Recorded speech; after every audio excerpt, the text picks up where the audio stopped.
Hey everyone, welcome back to the 1% Shift episode on the Live Life Balance podcast. I am so excited to be bringing you this mini-series because it was inspired by you. You guys have asked me for swaps, you've asked me for tips, you've asked me for tools, you've asked now what, how do I do this, where do I start?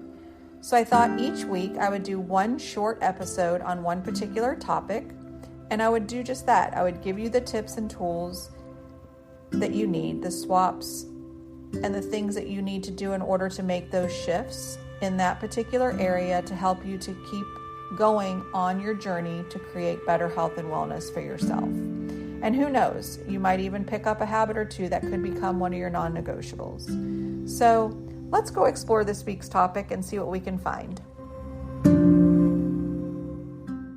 Hey everyone, welcome back to the 1% Shift on the Live Life Balance podcast. I'm Robin, and happy Mother's Day to all the mamas out there. I wanted to take a little time today to explore the kind of the role of mamas as we're entering this new empty nest phase of life. But I'm so excited to be with you guys here on this very special Mother's Day, whether you have experienced empty nesting this year for the first time, whether it's coming up for the first time. Things look a little bit different, and I didn't want it to go unnoticed because Mother's Day is still very special. So I wanted to take a moment, if you're not driving, if you're in a space where you can pause for a second and just close your eyes, take a couple of deep breaths, and just really acknowledge and embody the incredible journey of motherhood, the one that you've been on for however many years, because for all of us, it's going to be a little bit different. I want you to let your mind wander to some of the memories that pop up from past Mother's Days and visualize the moments. Whether it was your first Mother's Day or maybe one where, you got that first homemade preschool gift, which were always my favorite. What are you seeing in your mind? What are you hearing? Do you remember the little tiny voices? Do you remember the excitement from other people's voices when they were celebrating your first Mother's Day? What kind of feelings come up for you? Keep breathing. When you envision this particular, moment that you're seeing, does a certain smell come up? I love to be able to pull all my senses in when I'm having a recall of a memory, because it just shows how powerful our minds are when it comes to remembering special times in our life. And as you remember that moment, I hope that the feelings that you're getting are love, where your heart feels like it's bursting, because as a mom, I feel like that's something we all have in common. There's a love that we hold that is like no other. So as you're coming back and you're opening your eyes, I just wanted to talk a little bit today about what defines motherhood. Past motherhood experiences versus present motherhood experiences.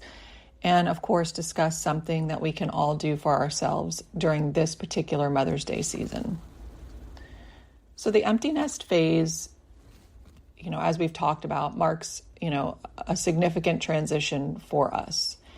Our home that was once, very busy raising kids, chaotic, if you will, now kind of has a weird silence.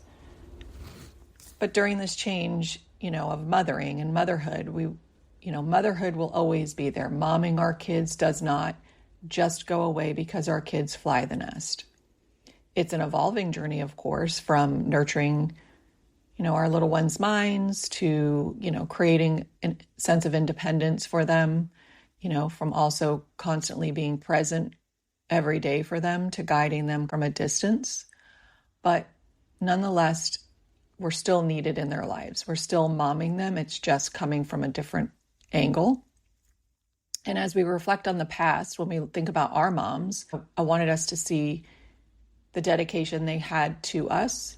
I think our generation was the first in which moms started to go out and work but, often they sacrifice their personal desires for the well-being of us. Maybe they didn't take that particular job so they could be home with us. Maybe they didn't design their life around what their purpose was outside of being a mom. But, for us moms today, I think that we have navigated things a little bit differently, especially like with the changes in technology, the shifts in like our societal norms. I feel like the definition for me of motherhood has really expanded. It's one more about balance. We juggle our careers, our passions, and our families while still holding the same love and values for our children that our parents did for us. And, we have all done an amazing job figuring it out because the landscape, again, like I said, looks very different than what it once did. So when I was thinking about moms in the past and moms now, again, what kept resonating with me was the unwavering love, the endless support, the ability to adapt to those changing times, so that we could show up for our kids in our best way. I also think the resilience to move through all the life storms that we've been through, and the courage to embrace these new beginnings, especially as we're entering this empty nest chapter. As we celebrate Mother's Day, I can't go without saying, don't forget to prioritize self-care, because I think, as you guys know, the more I talk about it, hopefully, you're seeing it from different lenses, but self-care, how we show up for ourselves, how we pour into ourselves reverberates back onto how we show up for our children. And especially during this time where they're watching us and seeing how we are going to move through this new chapter. Yes, we're going to have emotions. Yes, we should not hide those away from our children, but they're also going to be looking for, how does my mom pivot? How does my mom repurpose some parts of her life as, we are expanding as a family? So this Mother's Day, I want you to commit to at least one simple act of self-care and self-compassion, taking a moment again to just pause, breathe, acknowledge the incredible journey of motherhood that we've been on so far. Treat yourself with kindness. Embrace all of our imperfections because, man, we all have them, and that makes us human. And don't forget to celebrate the unique journey that will still continue. It might continue from a different angle, but being compassionate to yourself, celebrating yourself, embracing things, that is how we can, again, show up best for ourselves and for our other little ones, who are not so little anymore, I guess. As we wrap up today's episode, I would love for you to look at this empty nest phase with an open heart. Again, it's not the end, it's just rather a beginning of a new chapter, and it's filled with endless possibilities. Prioritize yourself because it's important, it matters, and you matter. Thanks for tuning in today. As you guys go on with this Mother's Day season, I want you to know that I think that we're all doing an incredible job. Until next time, take care. Love you guys. Have a great week. I hope that you enjoyed that episode and that you can see yourself taking away 1% this week. Stay tuned for more practical tips and nourishing your body and your mind. Until next time, of course, take care, make those healthy swaps, and know that I'm here cheering you on, walking beside you on your journey. Love you guys, and we'll talk soon.